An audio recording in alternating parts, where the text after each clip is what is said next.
Supplement industry हर साल grow करती है। सप्लीमेंट इंडस्ट्री का ग्लोबली अगर मार्केट साइज देखा जाए तो 177.5 बिलियन डॉलर्स था 2023 में, और अगर खाली यूएस का मार्केट साइज देखें तो 65.7 बिलियन डॉलर्स था 2023 में, और इंडिया में सप्लीमेंट इंडस्ट्री का मार्केट साइज 35.3 बिलियन डॉलर्स था 2023 में। ये भी माना जाता है कि सप्लीमेंट इंडस्ट्री की हर साल ग्रो करने की वजह TV commercials, social media influencers और बड़े बड़े सेलिब्रिटीज़ भी सप्लीमेंट्स को प्रमोट करते नजर आते हैं।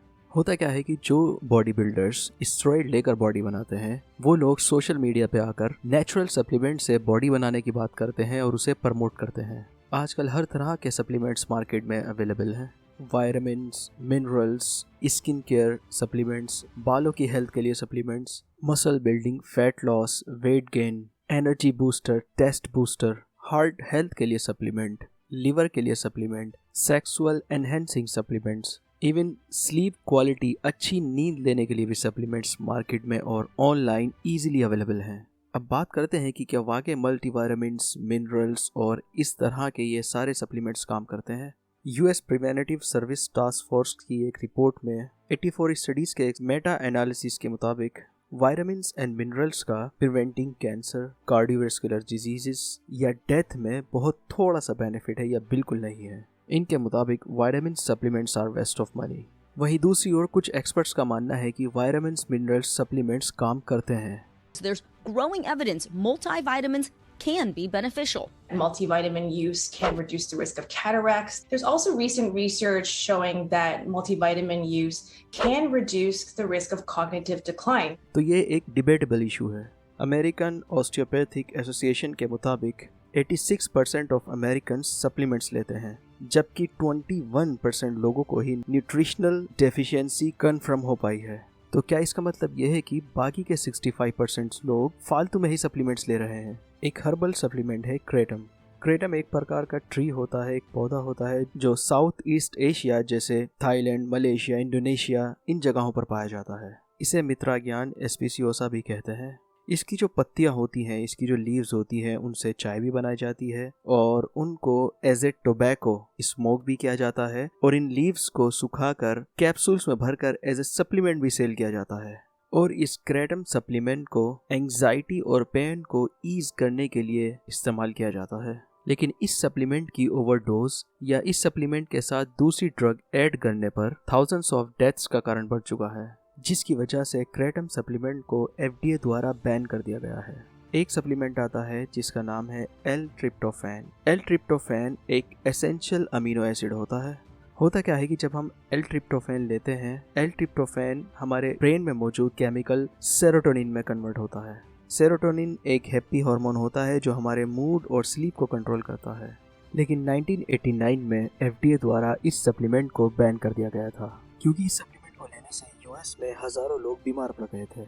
लोगों को eosinophilia, myalgia syndrome, muscle pain, nerve damage, skin changes जैसी बीमारियां होने लगी थी। लेकिन बाद में रिसर्चर्स ने बताया कि इस सप्लीमेंट में ये डिजीज इसलिए थी कि ये सप्लीमेंट जापानीज मैन्युफैक्चरर द्वारा मैन्युफैक्चरिंग किया गया था और जापान में ही ये सप्लीमेंट इन डिजीज से कंटेमिनेट हो गया था। फिर बाद में 2005 में एफडीए द्वारा इस सप्लीमेंट से बैन हटा लिया गया था और उसके बाद से अब तक कोई ऐसी रिपोर्ट सामने नहीं आई है।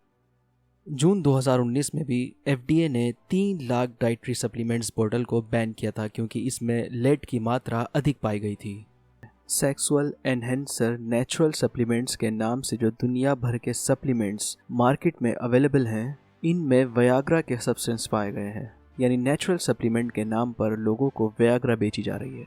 और ये जो weight loss, fat loss, weight gain, muscle building के नाम पर जो ये सप्लीमेंट्स मार्केट में बिकते हैं, इनमें स्टेरॉइड्स पाए गए हैं। एफडीए की एक रिपोर्ट के मुताबिक 2007 से 2016 के बीच कुछ ऐसे डाइटरी सप्लीमेंट्स पाए गए हैं जिनमें अनअप्रूव्ड ड्रग्स इंग्रेडिएंट्स शामिल थे।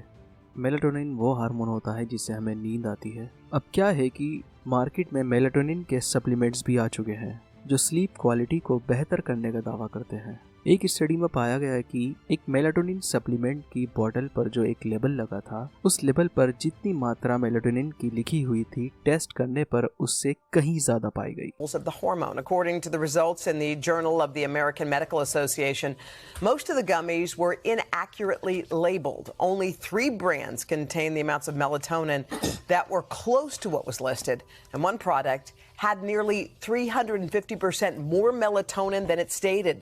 Some of the gummies also contained CBD, which is almost never recommended. एक रिपोर्ट के मुताबिक सप्लीमेंट्स को इन्वेस्टिगेट किए जाने पर सप्लीमेंट्स के अंदर बैक्टीरिया और फंगस भी पाए गए हैं।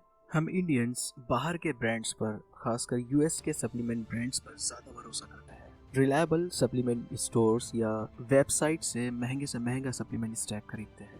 यूएस की एक बहुत बड़ी सप्लीमेंट कंपनी है मसल्स फार्मा, जो कि आर्नोल्ड श्वार्ज़नेगर को भी एडवर्टाइज में यूज करती है। इस कंपनी को भी लॉ सूट का सामना करना पड़ा था जब आर्नोल्ड सीज के आयरन मास्क के बॉक्स पर जितनी प्रोटीन की मात्रा लेबल पर लिखी थी, टेस्ट करने पर उससे आधी पाई गई थी।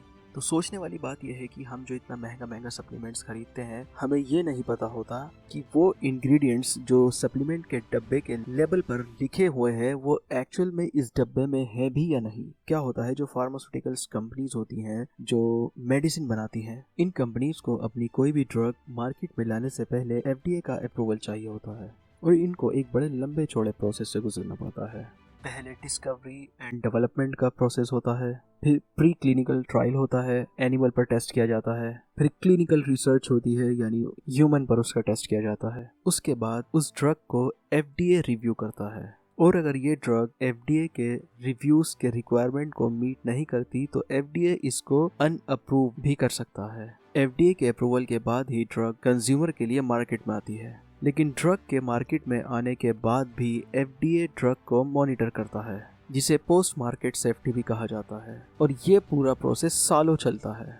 लेकिन सप्लीमेंट्स के लिए ऐसा कुछ भी नहीं है। सप्लीमेंट सीधा कंपनी में मैन्युफैक्चरिंग के बाद मार्केट में आ जाता है, क्योंकि एक लॉ है, dietary supplement health and education act 1994। इस लॉ के अकॉर्डिंग कंपनीज अपने सप्लीमेंट प्रोडक्ट को बिना FDA अप्रूवल के डायरेक्टली मार्केट में बेच सकती हैं और कंपनीज ही अपने प्रोडक्ट की सेफ्टी की रिस्पॉन्सिबल होंगी। सप्लीमेंट की सेफ्टी में FDA का कोई रोल नहीं होगा, लेकिन FDA के पास एक अथॉरिटी है। अगर किसी सप्लीमेंट में कोई शिकायत आती है या उससे किसी को कुछ नुकसान पहुंचता है तो FDA उस सप्लीमेंट्स को मार्केट से हटा भी सकता है और इवन बैन भी कर सकता है। लेकिन मुझे लगता है FDA के इस लॉ में चेंजेस होने चाहिए।